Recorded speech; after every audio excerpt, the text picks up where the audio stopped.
Hello प्यारे बच्चों, कैसे हो आप सब। Welcome back to my YouTube channel physics फकीर। बच्चों, यहाँ पे मैं आप लोगों के लिए एक इम्पॉर्टेंट टॉपिक लेके आया हूँ, सरफेस टेंशन। ये बोर्ड के एग्जाम में बहुत ही इम्पॉर्टेंट है और इसमें जो कॉन्सेप्ट यूज होगा वो कॉन्सेप्ट न्यूमेरिकल में यूज होता है, JEE और नीट के एग्जाम में। ठीक है, तो मैंने एक प्लेलिस्ट बना के रखी है, न्यूमेरिकल वाली प्लेलिस्ट। आप उसको देख लेना, उसमें सारे चैप्टर्स के न्यूमेरिकल आ रहे हैं। ठीक है, current, electricity, fluid mechanics, mechanical properties of fluid, solid, सभी के न्यूमेरिकल में लिस्ट बनाते जा रहा हूँ, सारे के सारे न्यूमेरिकल के। और जो भी कॉन्सेप्ट रहेगा वो कॉन्सेप्ट मैं आपको थियोरी में समझा दूंगा। ठीक है बच्चों, तो यहाँ पे आप लोग देखिए, सरफेस टेंशन। सरफेस टेंशन, पृष्ठीय तनाव। ठीक है, हिंदी मीडियम के विद्यार्थी भी मेरे वीडियो को देख सकते हैं और फायदा उठा सकते हैं। तो सरफेस टेंशन, पृष्ठीय तनाव, it is defined as force per unit length acting at perpendicular on either side of imaginary line drawn on free surface of liquid S is equal to F upon L।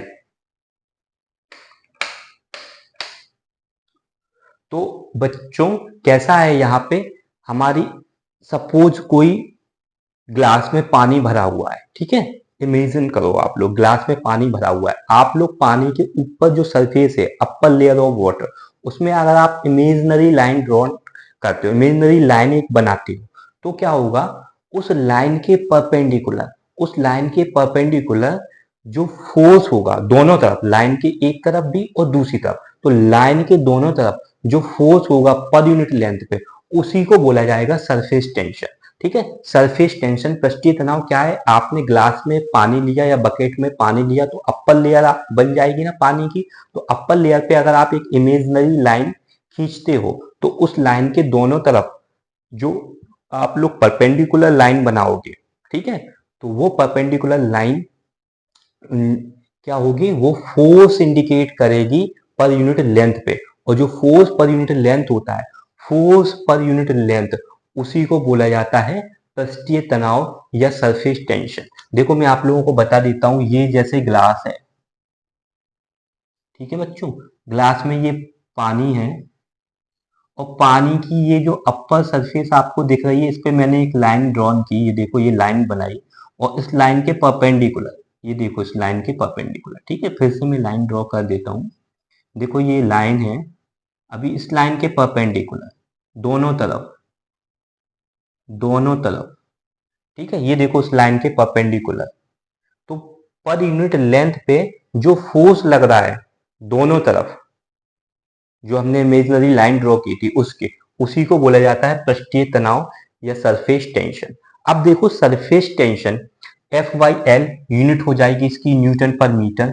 Newton का dimension कितना होता है, Newton मतलब force, force का dimension कितना होता है, force is equal to होता है मास इंटू एक्सीलरेशन। एक्सीलरेशन का डायमेंशन होता है LT-2 और मास का डायमेंशन हो जाएगा m। तो फोर्स का डायमेंशन कितना हो जाएगा बच्चों, MLT-2। और लेंथ, लेंथ का डायमेंशन, ठीक है, लेंथ, लेंथ का डायमेंशन कितना होगा बच्चों, ठीक है, लेंथ का डायमेंशन होगा L। तो L से L कैंसिल हो जाएगा, यहाँ पे जो डायमेंशन आएगा सरफेस टेंशन का वो कितना आएगा, MT-2। ये हमारा क्या आ जाएगा, डायमेंशन। अब आपने देखा होगा सरफेस टेंशन की वजह से ही जो स्पाइडर होते हैं वो फ्रीली वॉक कर पाते हैं वाटर सरफेस के ऊपर। आपने कभी भी देखा होगा, पानी अगर आप भर के रख देते हो किसी बकेट में, ठीक है, और आप कुछ दिन बाद देखते हो तो स्पाइडर उस पे ऐसे मूव करने लगता है, चलने लगता है। तो स्पाइडर को होल्डिंग कहाँ से मिलती है, स्पाइडर को पानी के ऊपर होल्डिंग मिलती है, तभी तो वो ऐसे फ्रीली मूव कर पाता है। तो उसको क्या मिलती है बच्चों, होल्डिंग मिलती है। वो होल्डिंग कैसे मिलती है, सरफेस टेंशन की वजह से। सरफेस टेंशन की वजह से ही जो मकड़ियां होती हैं, ठीक, घरों में मकड़ियां लग जाती है ना, तो वो मकड़ियां पानी के ऊपर अच्छे से ऐसे मूव कर लेती हैं, चल लेती हैं, क्योंकि उनके जो पैर है, मकड़ियों के जो पैर है, उनको होल्डिंग मिल रही है बच्चों। क्या मिल रही है, होल्डिंग मिल रही है। किसकी वजह से होल्डिंग मिल रही है, सरफेस टेंशन की वजह से होल्डिंग मिल रही है। ठीक है, दूसरी बात, सरफेस टेंशन की वजह से क्या होता है, कोई भी जो द्रव की बूंद होती है, जो लिक्विड की ड्रॉप्स होती है, वो हमेशा गोल होती है। आप सोचो कोई भी लिक्विड की ड्रॉप है, क्यों नहीं वो ट्रायंगल होती है, रेक्टेंगल क्यों नहीं होती है भाई, स्क्वायर क्यों नहीं होती है? ऐसा क्या होता है कि वो गोल ही हो जाती है, वो गोल ही हो जाती है। कोई भी द्रव की बूंद या लिक्विड की ड्रॉप्स क्यों गोल हो जाती है? बिकॉज सरफेस टेंशन की वजह से वो अपने एरिया को कम करने की कोशिश करती है। क्या करने की कोशिश करती है बच्चों? अपने एरिया को कम करने की कोशिश करती है। तो इसकी वजह से कोई भी जो द्रव की बूंद होगी, लिक्विड की, ठीक है, लिक्विड की ड्रॉप होगी, वो अपने एरिया को क्या करने की कोशिश करेगी? कम करने की कोशिश करेगी। देखो मैं बता दूं, जैसे ये है, ठीक है, इसके एरिया को मैं कम करने की कोशिश कर रहा हूं, इसके एरिया को कम करने की कोशिश कर रहा हूं। ये देखो बच्चों, अब मैं क्या करूंगा, इसको सिकोड़ता जाऊंगा, जितना मैं दबा सकता हूं उतना इसको दबाऊंगा। ये देखो बच्चों, इसको कितना दबा दिया। अब जब मैं इसको दबाता जाऊंगा, तो ये क्या बन गया फाइनली? ये क्या बन गया बच्चों? देखो कितना मैंने इसको दबा दिया। दबाने के बाद ये एक स्फीयर ही बना। दबाने के बाद एक स्फीयर ही बना है। क्या ये ट्रायंगल बना? नहीं। रेक्टेंगल बना? नहीं। क्योंकि दबाने के बाद क्या होता है, वो अपने एरिया को कम करने की कोशिश करता है, और सबसे कम एरिया हमारे स्फीयर का ही होता है। इस वजह से द्रव की जो बूंद होती है, लिक्विड की जो बूंद होती है, जब बादल बन जाते हैं और जब पानी बरसता है, तो क्या होता है, ठीक है, पानी का अंदर का, एक तो पानी की अप्पर सरफेस होती है, देखो बच्चों ये ड्रॉप की अप्पर सरफेस है, ठीक है, ये देखो अप्पर सरफेस है, इसके अंदर भी लिक्विड भरा हुआ है। तो लिक्विड अपनी अप्पर सरफेस के ऊपर, अंदर वाला जो लिक्विड है वो अपनी अप्पर सरफेस के ऊपर एक फोर्स लगाता है। कौन सा फोर्स? याद रखो, कोहेसिव फोर्स। अगर वीडियो नहीं देखा हो कोहेसिव अधेसिव फोर्स का, एंगल ऑफ कांटेक्ट का, तो वो देख लेना, ठीक है, मैं ऑलरेडी उसका वीडियो बना चुका हूं। तो क्या होता है, अंदर वाला लिक्विड बाहर वाली सतह पे, बाहर वाली सरफेस पे एक फोर्स लगाएगा, अंदर की तरफ कोहेसिव फोर्स लगाएगा। उस कोहेसिव फोर्स की वजह से क्या होगा, जो लिक्विड की ड्रॉप होगी वो ऐसे सिकुड़ती जाएगी, ठीक है, श्रिंक होती जाएगी इस तरीके से, और उसका शेप फाइनली कितना बन जाएगा बच्चों? वो स्फेरिकल हो जाएगी। कैसी हो जाएगी बच्चों? स्फेरिकल हो जाएगी। तो बेसिकली कोई भी फ्लूइड रहेगा वो अपने एरिया को कम करने की कोशिश करेगा, तो इस वजह से उसके लिए बेस्ट चॉइस है कि वो स्फीयर हो जाए। इस वजह से द्रव की बूंद बच्चों गोल हो जाती है।